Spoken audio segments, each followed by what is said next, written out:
Les soldats de la paix de l'ONU, qui ont reçu l'ordre des dirigeants du pays de quitter le Mali, ont été contraints de se retirer précipitamment et de détruire le matériel resté sur place. Après un coup d'État en 2020, le gouvernement militaire nouvellement installé a déclaré la mission des soldats de la paix un échec et a dénoncé sa prétendue instrumentalisation de la question des droits humains, ordonnant leur départ en juin. Il convient de noter que cela met fin à 10 années de tentatives visant à stabiliser une nation en proie au djihadisme et à divers autres problèmes. 114 des quelques 15 000 militaires et policiers qui composaient la mission multidimensionnelle intégrée des Nations Unies pour la stabilisation au Mali, la MINUSMA, ont perdu la vie.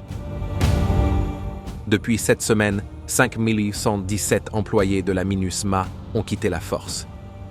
Les troupes des Nations Unies ont commencé à quitter leur complexe une à une depuis juillet. Même si le plan initial prévoyait le départ de la force de maintien de la paix du pays d'Afrique de l'Ouest d'ici la fin de l'année, l'inimitié entre l'État malien et les groupes armés situés dans le nord du pays s'est intensifiée suite au retrait de la MINUSMA. Ces organisations affirment que la restitution des camps de l'ONU à l'armée malienne violerait les accords de cessez-le-feu et de paix conclus avec Bamako en 2014 et 2015.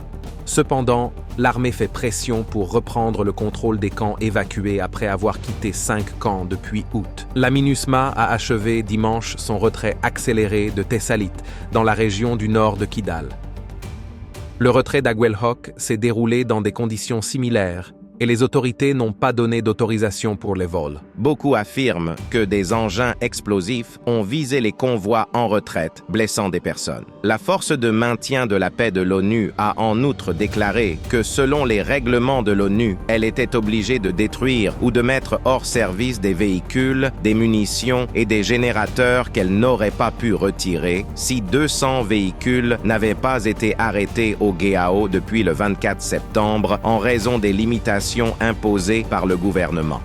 De telles pertes matérielles auraient pu être évitées, même si le départ définitif de Kidal était initialement prévu pour la seconde quinzaine de novembre. Un responsable de la MINUSMA a récemment déclaré qu'il pourrait s'écouler quelques jours avant le départ des casques bleus après le départ de l'ONU. Les tensions devraient encore s'intensifier dans la région, qui constitue le fief de la rébellion Touareg et un enjeu majeur de souveraineté. Le départ de la MINUSMA crée un vide dans une région déjà instable qui pourrait être exploitée par des groupes extrémistes. Le Mali est un champ de bataille pour diverses milices armées et groupes terroristes, et le retrait pourrait enhardir ses forces, ce qui pourrait entraîner une escalade de la violence et des troubles. Le Mali est à la croisée des chemins et le retrait de la MINUSMA laisse présager des difficultés à venir avec la possibilité d'une montée des conflits et d'une exploitation par les groupes armés. La stabilité future de la région est menacée. Toutefois, l'implication de la communauté internationale devient cruciale dans un contexte de tensions et d'incertitudes croissantes. Le Mali a plus que jamais besoin d'une aide internationale pour surmonter cette catastrophe, créer la stabilité et maintenir la paix. L'avenir du Mali est une question mondiale qui met en évidence l'obligation commune de toutes les nations de maintenir la paix et la sécurité mondiale. Ce n'est pas seulement une question régionale.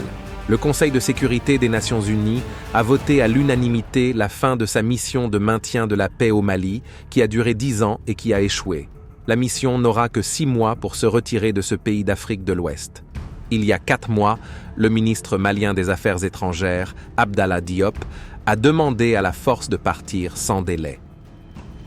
Ni les propositions du secrétaire général, encore moins le projet de résolution en cours de négociation par les membres du Conseil, n'apportent de réponses appropriées aux attentes des Maliens.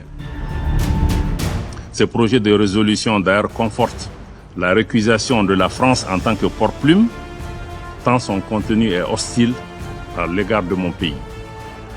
Outre la dimension sécuritaire que nous assurons désormais par nos propres moyens, nous attendions légitimement de la MINUSMA qu'elle soit une mission d'assistance et de soutien aux efforts du gouvernement. Malheureusement, la MINUSMA semble devenir partie du problème en alimentant les tensions communautaires exacerbées par des allégations d'une extrême gravité et qui sont fortement préjudiciables à la paix, à la réconciliation et à la cohésion nationale du Mali. Cette situation engendre un sentiment de méfiance des populations à l'égard de la MINUSMA et une crise de confiance entre les autorités maliennes et la MINUSMA. Au regard de tout ce qui précède, le gouvernement du Mali demande le retrait sans délai de la MINUSMA. Cependant, le gouvernement est disposé à coopérer avec les Nations Unies dans cette perspective. Le Mali a également expulsé les troupes françaises en 2022. Le ministre malien des Affaires étrangères a accusé la mission de l'ONU de ne pas avoir répondu aux défis de sécurité. La mission de maintien de la paix a été créée en 2013 pour stabiliser le pays au milieu d'une insurrection rebelle. Il a appelé le Conseil de sécurité des Nations Unies à retirer une mission de maintien de la paix opérationnelle dans le pays depuis une décennie, citant son incapacité à répondre aux défis sécuritaires. Le chef de la MINUSMA, El Ghazi Main, a réagi à la décision du Mali, affirmant qu'il était quasiment impossible de maintenir la mission sans le consentement du pays hôte. Le maintien de la paix est basé sur le principe du consentement du pays hôte. Et en l'absence de ce consentement, les opérations sont bien sûr presque impossibles.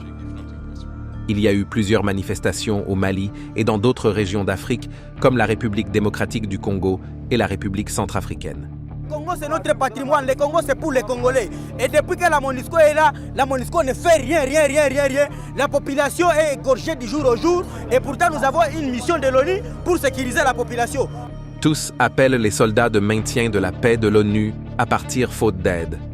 Actuellement, les Nations Unies ont 4 missions de maintien de la paix en Afrique. La MINURSO au Sahara occidental, la MINUSIL en Sierra Leone, la MINUE en Érythrée et en Éthiopie, et la MONUSCO en République démocratique du Congo. Les missions de maintien de la paix de l'ONU en Afrique ont été confrontées à de nombreuses controverses qui ont terni leur réputation. Des cas d'inconduite, d'abus de pouvoir et d'incapacité à protéger les civils, ainsi que le vol de ressources brutales sont apparus, suscitant d'importantes inquiétudes. Ces controverses ont impliqué l'exploitation et les abus sexuels, incapacité à protéger les civils, corruption et mauvaise gestion financière, utilisation d'une force excessive et des capacités et une formation insuffisante. Mais la préoccupation la plus pressante au Mali est l'incapacité de l'ONU à protéger efficacement les populations civiles pendant les conflits. La réponse de l'ONU au génocide rwandais de 1994, où les soldats de maintien de la paix n'ont pas pu empêcher la mort d'1 million de Rwandais et se sont contentés de sauver des diplomates blancs, constitue un exemple tragique. Des préoccupations similaires ont été soulevées concernant le conflit du Darfour au Soudan et la crise actuelle au Soudan du Sud.